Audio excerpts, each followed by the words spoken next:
Students, question है the difference between the ages of two person is 10 years. 15 years ago the elder one was twice as old as the younger one. The present age of elder person.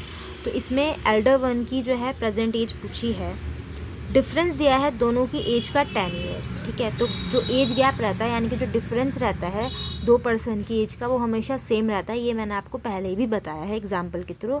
अगर आपका कोई sibling है, अगर वो आपसे 2 year younger है या older है तो वो हमेशा जो एज गैप है वो हमेशा 2 ईयर का ही रहेगा. अगर आप 16 के होंगे और वो आपसे 2 साल बड़ा है तो वो 18 का हो जाए. अगर आप 14 के होंगे तो वो 16 का हो जाएगा. तो जो एज गैप रहता है वो हमेशा ही सेम रहता है, उसमें कोई भी चेंज नहीं आता.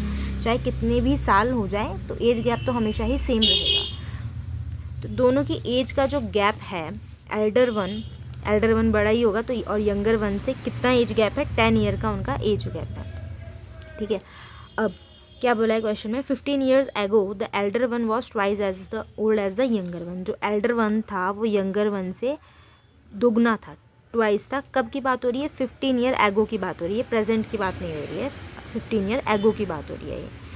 तो अब देखिए यहाँ पे जो एज गैप है वो अभी कितने ईयर का है उनके बीच में, अभी कितना एज गैप है, 10 ईयर का. तो 15 साल पहले भी 10 साल का ही उनका एज गैप रहा होगा. 15 साल भी पहले भी एज गैप जो होगा 10 ईयर का रहा होगा.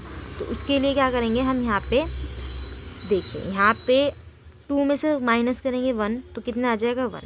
हमारे क्वेश्चन के अकॉर्डिंग, रेशियो के अकॉर्डिंग जो है 1 आया एज गैप, लेकिन क्वेश्चन के अकॉर्डिंग कितना दिया है, वो 10 ईयर दिया है. ठीक है, 10 ईयर दिया है ना एज गैप. यहाँ पे तो रेशियो से माइनस करने पे 1 आ रहा है, लेकिन क्वेश्चन के अकॉर्डिंग जो है वो 10 ईयर है. तो 1 की वैल्यू 10 है तो 2 की वैल्यू कितनी हो जाएगी, 20, और यहाँ पे इसकी वैल्यू कितनी हो जाएगी, ये हो जाएगी 10. अब प्रेजेंट एज यहाँ पे पूछी है आपकी एल्डर वन की कि प्रेजेंट एज कितनी है.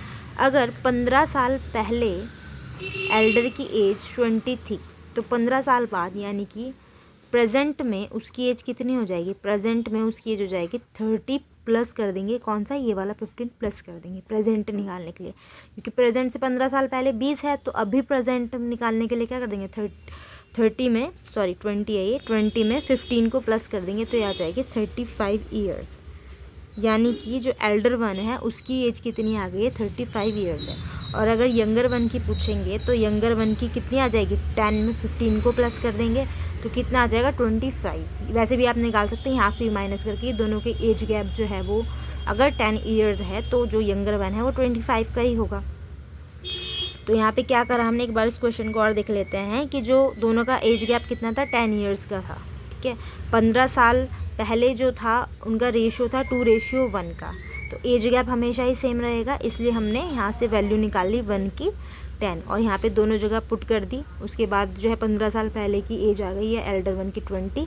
प्रेजेंट निकालने के लिए हमने 20 + 15 कर दिया. तो ये आंसर आ गया है. अगर आपको वीडियो अच्छी लगी है तो प्लीज़ वीडियो को लाइक, शेयर और चैनल को सब्सक्राइब कीजिए. Thank you for watching.